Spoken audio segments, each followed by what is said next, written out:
La ubicació és exactament al cor de València, però no només al cor de València, sinó al cor de la València, jo diria, catalana.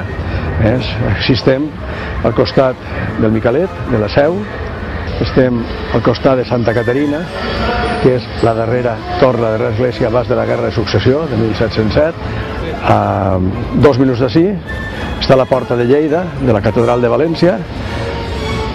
Just a l'entrar, la tomba d'Ausiàs Marc, carrer on vivia Joan Martorell, o la casa on vivia Jaume Roig. Vull dir que estem just al centre del que va ser la València medieval, la València digna del Renaixement, la més digna que hem tingut en el país. L'edifici, amb elements modernistes i racionalistes, fa 3.500 metres quadrats, repartits en 4 plantes, soterrani i terrat.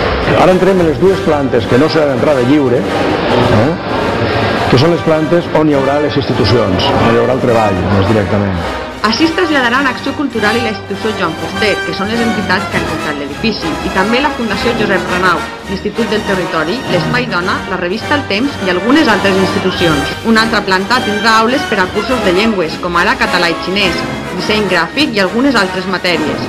A més, el Centre Cultural comptarà amb una còpia de l'Arxiu dels Borja que fins ara només es podia consultar al Vaticà. Els documents, els fons estaran així, per tant, tot el món que vulgui estudiar alguna cosa de la família més important que han tingut els Països Catalans, no hi ha dubte, tindran els fons així, no cal que vagin a Roma. L'edifici s'ha pogut adquirir i reconstruir amb un préstec de Caixa Catalunya, subvencions de la Generalitat de Catalunya i donacions.